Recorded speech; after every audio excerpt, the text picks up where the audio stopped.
Hello everyone, welcome to Science Lectures. This is Chapter 2, NCERT Class 9. Is Matter Around Us Pure Part 3.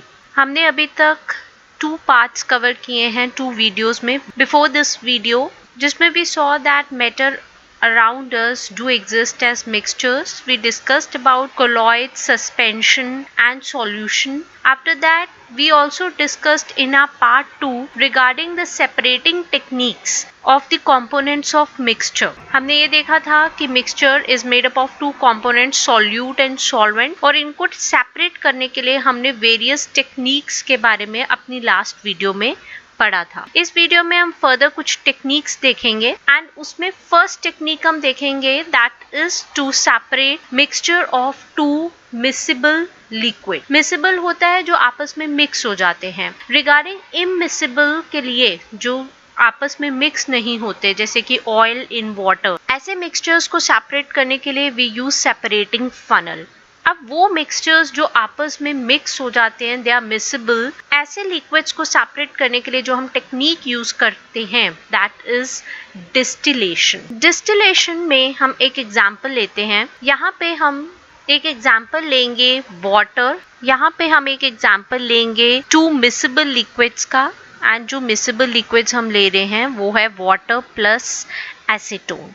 This is the process of distillation, जिसमें एक distillation flask होता है and उसमें हम mixture को डाल देते हैं. This is mixture here, mixture of water and acetone का. उसके बाद हम उसे हीट करते हैं एंड फिर थर्मोमीटर देखते हुए we collect the various components of mixture in the other flask or beaker. जैसे कि हमने यहाँ पे मिक्सचर लिया एसीटोन एंड वाटर का. अब क्या डिपेंड करता है, बेसिकली जिन चीजों का ध्यान रखना होता है जो 2 मिसिबल लिक्विड्स में थ्रू डिस्टिलेशन होता है, जो इम्पोर्टेंट पॉइंट होता है वो होता है उनका बॉइलिंग पॉइंट का. This boiling point is very important. इस प्रोसेस से हम कंपोनेंट्स ऑफ मिक्सचर को सेपरेट करते हैं 2 मिसिबल लिक्विड जो आपस में मिक्स होते हैं, और वो बॉयल होने चाहिए विदाउट डीकॉम्पोजिशन. ये नहीं कि वो टूट जाएं आपस में, वो विदाउट डीकॉम्पोजिशन बॉयल हो और उनके बीच में सफिशिएंट डिफरेंस होना चाहिए बॉइलिंग पॉइंट का. जैसे कि हमने यहाँ पे वाटर प्लस एसीटोन लिया है, इन दोनों के बीच में सफिशिएंट डिफरेंस होता है बॉइलिंग पॉइंट का. वाटर का बॉइलिंग पॉइंट हमें पता है that is 100 degree Celsius. Acetone का बॉइलिंग पॉइंट 56 डिग्री सेल्सियस होता है. तो वी कैन सी दैट कि इधर कितना डिफरेंस है बिटवीन देयर बॉइलिंग पॉइंट्स.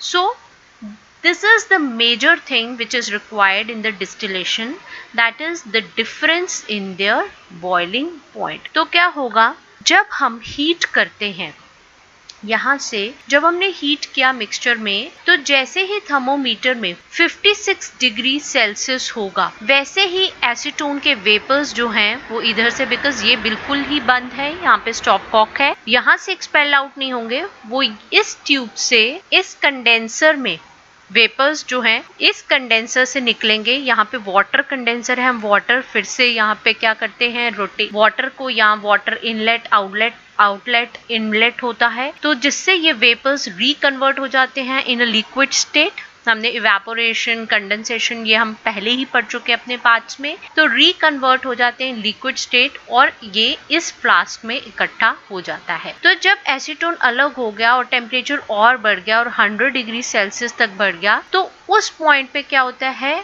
और जो पीछे बच जाएगा इस डिस्टिलेशन फ्लास्क में, जो रह जाएगा वो क्या बच जाएगा, वो होगा वाटर का. सो 2 इमिसिबल लिक्विड्स को सेपरेट करने के लिए हम क्या यूज करते हैं, we use the process of distillation. Okay, यहाँ पे तो हम 2 मिसिबल लिक्विड्स की बात कर रहे हैं, बट अगर हमारे पास 2 से ज्यादा मिसिबल लिक्विड्स हैं, that is to separate a mixture of 2 or more miscible liquid for which the difference in boiling point is less than 25 kelvins, इतना कम डिफरेंस है उनके बीच में, तब हम किस प्रोसेस को यूज करते हैं, then we use the process of fractional distillation. Then we use the process of fractional distillation. Fractional distillation और डिस्टिलेशन में एक major difference, overall process same होता है, बट एक मेजर डिफरेंस वो होता है, वो है फ्रैक्शनेटिंग कॉलम का. दिस फ्रैक्शनेटिंग कॉलम जो है ये एक अलग से लगाया जाता है जिसमें हम 2 मिसिबल लिक्विड्स को जिनका बॉइलिंग पॉइंट का डिफरेंस लेस देन 25 केल्विन्स है उसको सेपरेट आउट कर सकते हैं।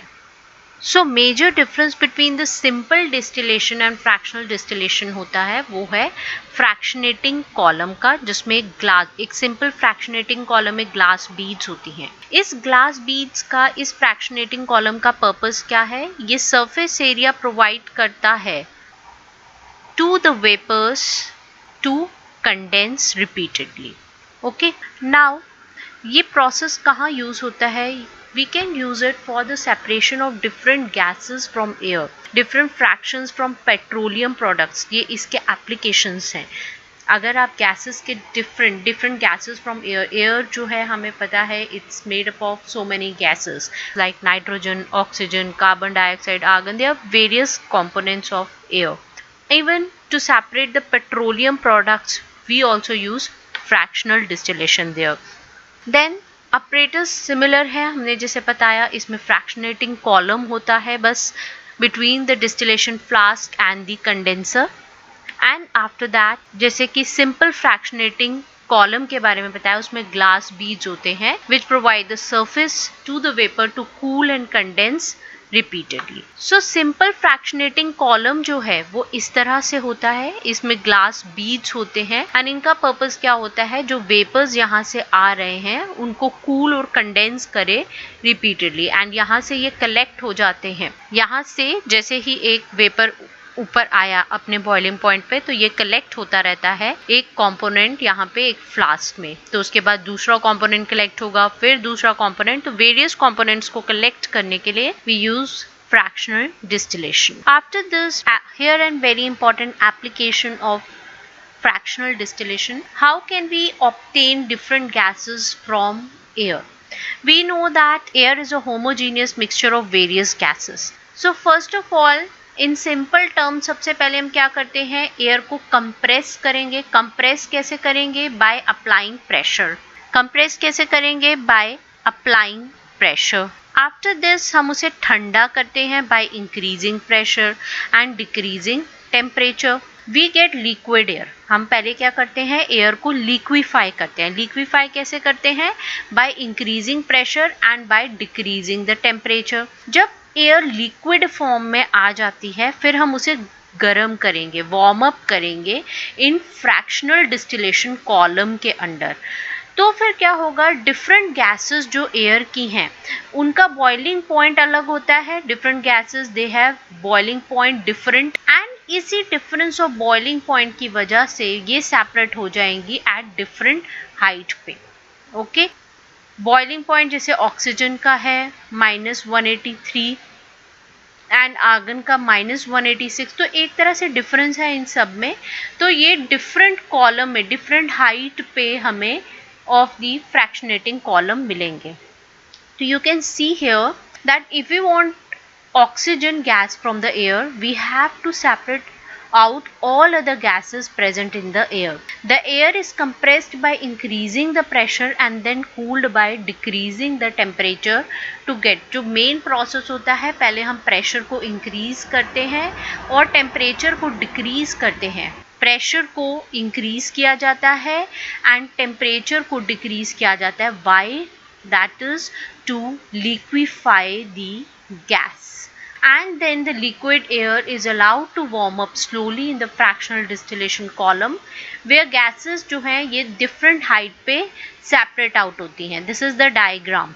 Okay, सबसे पहले air जो है यहाँ से आई, उसके बाद यहाँ पे प्रेशर इंक्रीज हुआ। दीज आर लाइक पिस्टन्स हैं जो प्रेशर इंक्रीज एयर को कंप्रेस करेंगे, दबाएंगे और ऊपर जाके फिर हमने पहले भी पढ़ा था कंप्रेस करने पे क्या होगा? पार्टिकल्स बहुत क्लोज आएंगे, ये आपस में टकराएंगे जिसकी वजह से जो एयर का टेम्परेचर इंक्रीज होगा एंड ये हॉट एयर को फिर ठंडा किया जाता है। यहाँ से फ्रीजिंग कोल्ड वाटर भेजा गया, इस हॉट एयर को ठंडा किया गया एंड फिर कोल्ड कंप्रेस्ड एयर को सेपरेटर में भेजा गया। सेपरेटर में भेज के यहाँ पे लिक्विफाई हो जाती है गैस। बिकॉज एयर क्या है? Air is a vapour form vapour form को अगर आप इसका टेम्परेचर को डिक्रीज करेंगे, टेम्परेचर को डिक्रीज करेंगे तो क्या होगा, वेपर लिक्विड में कन्वर्ट हो जाएगा। अगर आपको ये कंसेप्ट नहीं पता, please go and watch the videos of matter in our surroundings, जो हमने पहले कवर किया है, जिसमें इवेपोरेशन, कंडेंसेशन हमने सब डिस्कस किया था। उसी कंसेप्ट पे ये डिस्कशन हो रहा है यहाँ पे कि वेपर लिक्विड में कन्वर्ट क्यों हुआ, क्यों गैस जो है, गैस कन्वर्ट हुई लिक्विड गैस में।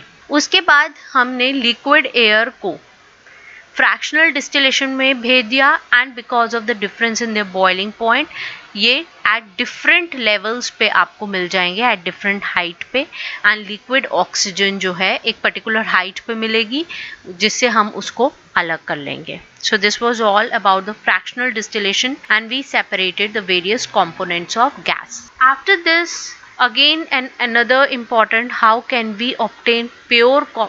इसी तरह से हम प्रोसेस यूज कर सकते हैं वेरियस प्रोडक्ट्स ऑफ पेट्रोलियम के, उसको भी हम सेपरेट कर सकते हैं with the process of fractional distillation. Next is how can we obtain pure copper sulphate from an impure sample. अब यहाँ पे हम जिस प्रोसेस को यूज करते हैं वो है the method of crystallization. Crystallization method use होता है जब हम इम्प्योरिटीज को अलग कर सकते हैं सॉलिड में। ओके, जैसे कि जो भी हमें सॉल्ट मिलता है, सोडियम क्लोराइड मिलता है सी वाटर से, कोई और भी सॉल्ट मिलता है, मैग्नीशियम सॉल्ट मिलता है, उसमें कई सारी इम्प्योरिटीज हो सकती हैं। तो अगर हमें ऐसी इम्प्योरिटीज को अलग करना है तो we can use the method of crystallization. अब जैसे कि copper sulphate, this is the impure salt of copper sulphate, हमने इसे अलग किया एंड इस तरह से क्रिस्टल्स हमें मिलेंगे प्योर कॉपर सल्फेट के। तो ये प्रोसेस हुआ कैसे? This is the crystallization technique, जिसमें प्योर सॉलिड को, यहाँ पे प्योर सॉलिड कौन सा है, प्योर कॉपर सल्फेट को, वो हम सेपरेट आउट कर रहे हैं in the form of crystals from a solution. तो बेसिकली क्या है, सॉल्ट डिसॉल्व हो जाता है लिक्विड में, फिर हम उसको क्रिस्टलाइज करते हैं and we get a pure solid, मतलब हम डिसॉल्व्ड सॉल्ट में से प्योर सॉलिड को अलग करते हैं।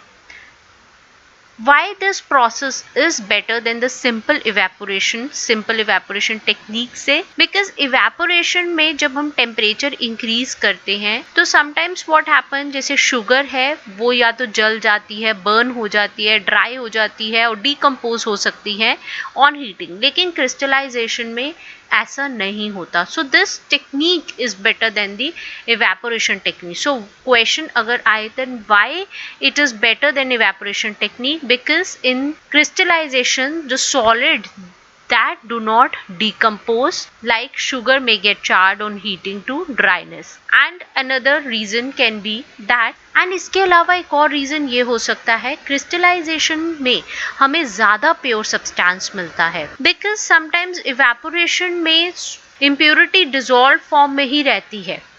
Okay, even after the filtration technique, और दूसरे टेक्निक में, और दूसरा टेक्निक की ये फिल्ट्रेशन से क्यों बेटर है, because sometimes impurities in a dissolve form रहती हैं, वो फिल्टर आउट होके फिल्टर पेपर से निकल के, फिल्टर पेपर से निकल के फिर से बीकर में आपको मिल जाएगी। समटाइम्स ऐसा होता है तो कंटेमिनेट रहता है, लेकिन क्रिस्टलाइजेशन में, दिस टेक्निक में ऐसा कुछ नहीं होता, इम्प्योरिटीज एकदम अलग हो जाती हैं। So we get the purest form of a solid in this process. So this is one of the best technique. अब एप्लीकेशंस में अगर आप सॉल्ट को, जैसे हमने कहा, प्योरीफाई करना चाहते हो जो सी वाटर से हमें मिलता है, और if you want to separate out the crystals of alum, जो फिटकरी होता है उसके क्रिस्टल्स अलग करने हैं, तो these are the application of crystallization. Process में क्या होता है, this is all process that how the crystallization process takes place. सबसे पहले क्या करते हैं हम, जैसे कॉपर सल्फेट कि सॉल्ट को अलग करना है, तो कॉपर सल्फेट को, this is the impure form of copper sulphate, इसे हम वाटर में डिसॉल्व कर देंगे। अच्छे से डिसॉल्व करेंगे। उसके बाद हम हीट करके वाटर को इवेपोरेट कर देंगे। We evaporate water. सारा पानी जब निकल जाएगा उसके बाद हम इन क्रिस्टल्स, जो सॉल्यूशन बच गया है उसे ढक के रख देंगे। पूरा पानी जो सॉल्यूशन फिल्टर आउट कर लेंगे उसे ढक के रख देंगे एंड अनडिस्टर्ब रखेंगे और कूल होके हमें कॉपर सल्फेट के क्रिस्टल्स मिल जाएंगे। ओके एंड ये क्रिस्टल्स कैसे दिखते हैं, जैसे हमने पीछे देखा था like this. They look like this. ठंडे होके जो क्रिस्टल्स मिलते हैं they are the pure form of copper sulphate. So like this हमने जितने भी अभी टेक्निक्स पढ़े हैं, from the sedimentation, distillation, evaporation, all these techniques हम यूज कर सकते हैं to form the pure form of solid. एक आगे जैसे प्रोसेस जो हम ड्रिंकिंग वाटर पीते हैं, ऐसे ही नहीं नदी से आ जाता है ड्रिंकिंग वाटर, उसमें भी एक प्रोसेस इन्वॉल्व होता है जिसका ये डायग्राम है।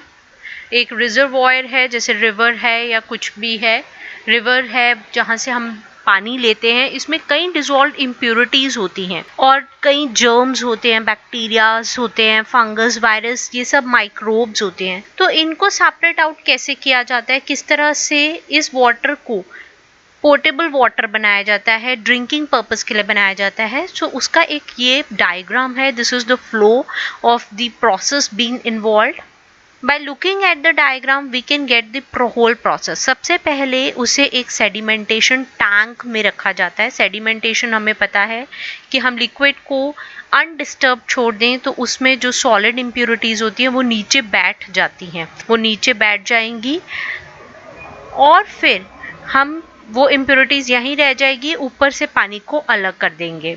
फिर हम लोडिंग टैंक में जो सस्पेंडेड इम्प्योरिटीज को हैवी करके नीचे बिठाया जाता है, in this tank this thing happens. Then again the water is collected.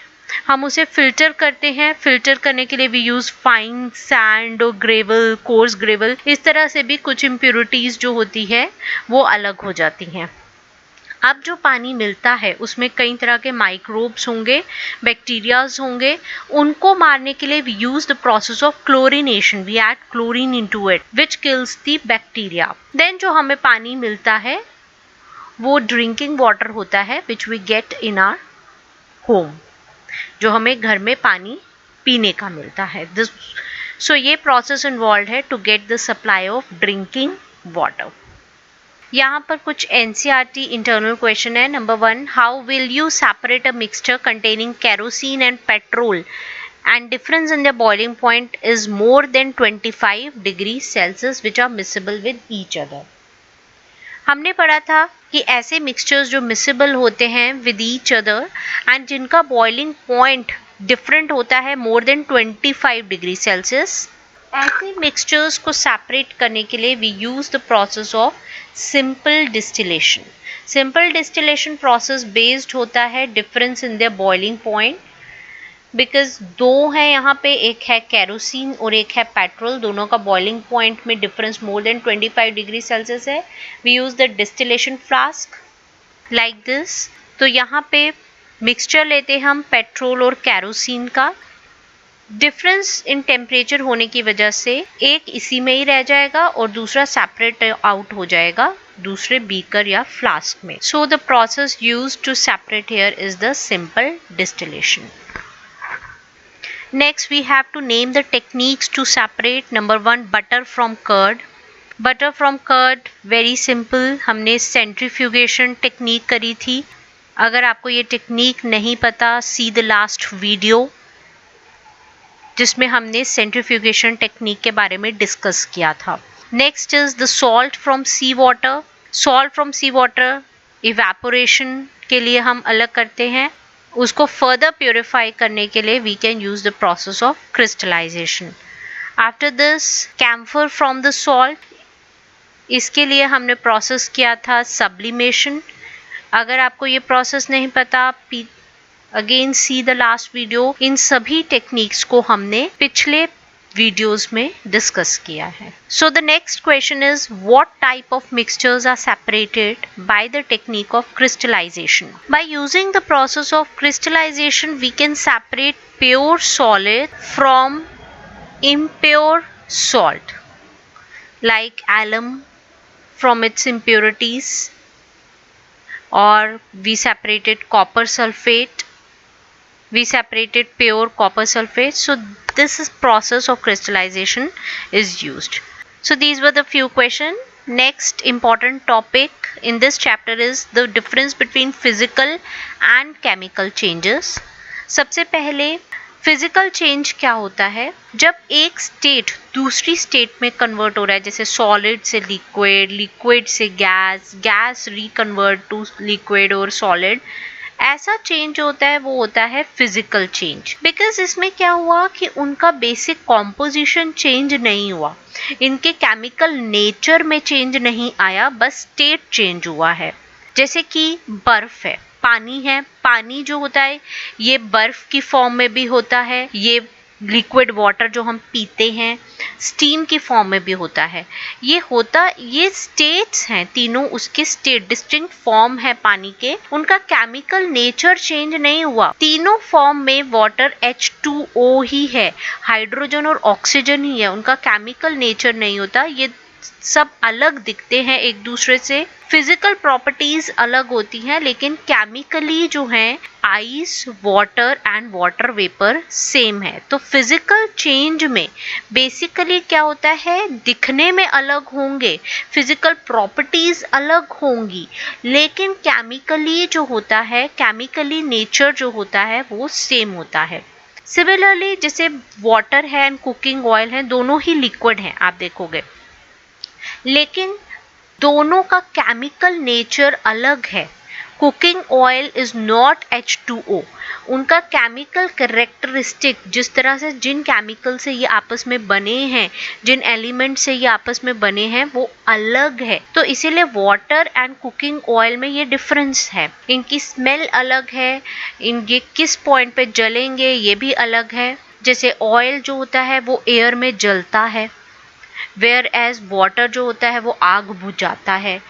तो ये एक इनकी केमिकल प्रॉपर्टी है. Burning is a chemical property, और इसी केमिकल प्रॉपर्टी से oil makes it different from the water. So chemically oil and water different है. वहीं जो केमिकल चेंज होता है, जैसे बर्निंग है, हमने ऑयल की बात करी, burning is a chemical change.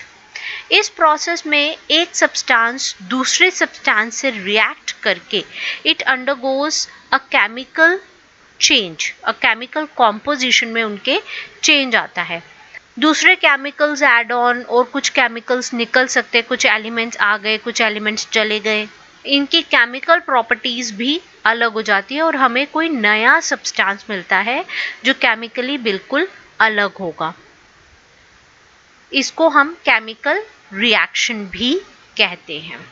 Okay, इसको हम केमिकल रिएक्शन भी कहते हैं. सो अगर हम टेबुलेट फॉर्म में देखें, the difference between the physical and chemical change. Number 1, physical change only effect the physical properties. Okay. Number 2, इनमें कोई एनर्जी प्रोड्यूस नहीं होती. नंबर 3, कोई नया सब्सटेंस नहीं बनेगा. No new substances form, atoms वैसे ही अरेंज होंगे as in the products in the reactant, and easy to reverse है. जैसे कि पानी है, आइस में कन्वर्ट होता है, दोबारा पानी बन सकता है, तो they are easy to reverse. After this chemical में क्या होगा, फिजिकल एंड केमिकल प्रॉपर्टीज दोनों चेंज हो जाती हैं. Then they produce energy in form of heat, light and sound. After this कोई नया सब्सटेंस बनेगा एंड एटम्स इनमें रीअरेंज होंगे नया कंपाउंड बनाने के लिए, एंड देन इजीली रिवर्सिबल नहीं होगा, उसके लिए हमें कोई केमिकल रिएक्शन करना पड़ेगा. यहाँ तो सिंपल फिजिकल मेथड से ये रिवर्स हो जाएगा, यहाँ पे कोई केमिकल रिएक्शन करना पड़ेगा to bring out the chemical change. So here we have question, we have to classify the following as a chemical and physical changes. ये एक इम्पॉर्टेंट क्वेश्चन है, ये बहुत एंट्रेंस एग्जाम्स में पूछा जाता है. इवन यूपीएससी के एंट्रेंस एग्जाम में स्टेट सिविल सर्विसेज तक में ये पूछा जाता है regarding the chemical and physical change. इसमें नंबर 1 है जैसे कटिंग ऑफ ट्रीज है, जैसे हमने ये पूरा टैबुलेट फॉर्म में देखा है, इसे आप अच्छे से पढ़ लें, अच्छे से रट लें, अच्छे से समझ लें, यही यूज होगा इसके आंसर में। कटिंग ऑफ ट्रीज में क्या होता है, आपने ट्री को काट दिया तो आपको कोई नया सब्सटेंस नहीं मिला, आपको वही सब्सटेंस मिलेगा, वुड वही होगी, बस वो दिखने में अलग होगी। यहाँ पे कोई नया सब्सटेंस नहीं बना, तो this is a physical change. Melting of butter in pan, simple melting ही हो रही है, तो again this is physical change, no new substance is formed. Again rusting of एल्मिरा, आपने रस्ट देखा होगा, जंग लग जाता है, एक ब्राउन कलर का मटेरियल एक्यूमुलेट हो जाता है आयरन के ऊपर, तो वो एक नया सब्सटेंस बन रहा है और उसका केमिकल फॉर्मूला भी अलग होता है, ऑक्साइड ऑफ आयरन होता है। तो इस तरह से रस्टिंग ऑफ एल्मिरा is forming a new substance, irreversible change है, तो this is a chemical change. Another is boiling water to form a steam, ये तो हमने अभी डिस्कस किया है, वाटर चाहे स्टीम में हो चाहे आइस में हो, उसका केमिकल फॉर्मूला सेम रहता है, बस दिखने में अलग है, फिजिकल प्रॉपर्टीज अलग हैं, तो this is a physical change. Passing of electric current through water and water breaking down into hydrogen and oxygen. अब देखो यहाँ पे क्या हुआ, वाटर का decomposition हो गया, वो अलग अलग चीजों में बन गया, उसका जो केमिकल नेचर ही चेंज हो गया, so this is a chemical change. हमको नए सब्सटेंसेस मिले हैं यहाँ पे, hydrogen and oxygen from water, आपको वाटर से हाइड्रोजन एंड ऑक्सीजन मिले हैं, हाइड्रोजन एंड ऑक्सीजन मिले हैं, so this is a different, this is whole chemical reaction, तो this is a chemical change. Another is dissolving common salt in water, उसमें कोई common salt क्या होता है, वाटर के बीच में चला जाता है, ऑल्दो आपको एक पीने में अलग मिला है, but you can separate it out easily, common salt बस इसके अंदर चला गया है, तो सो this is a physical change, this is just you have dissolved in it. Making a fruit salad with a raw fruit, बस फ्रूट्स को काटा जा रहा है, फॉर्म सेम है, रॉ फ्रूट्स से फ्रूट सैलेड बना है, तो this is again a physical change, उनका दिखने में फॉर्म अलग हो गया है, केमिकल नेचर सेम है। Again burning of paper and would, burning of paper and would में क्या है, नया केमिकल रिएक्शन होगा, कार्बन डाइऑक्साइड निकलेगा, तो इस तरह से एक नया रिएक्शन होगा, नए कंपोनेंट्स बनेंगे, so this is a chemical change. So this was all for this video, हम फर्दर डिस्कस करेंगे अपनी नेक्स्ट वीडियो में, we will cover up whole chapter in our next video. Also जो एनसीईआरटी में last questions दिए होते हैं, internal questions, हम उनको भी करेंगे, एंड उन क्वेश्चंस को करने के लिए हमें सभी टेक्निक्स के बारे में पता होना चाहिए, and for that please see all the videos, first second third part, all videos, तभी वो क्वेश्चंस अटेम्प्ट हो पाएंगे। That's all for this video, thank you very much.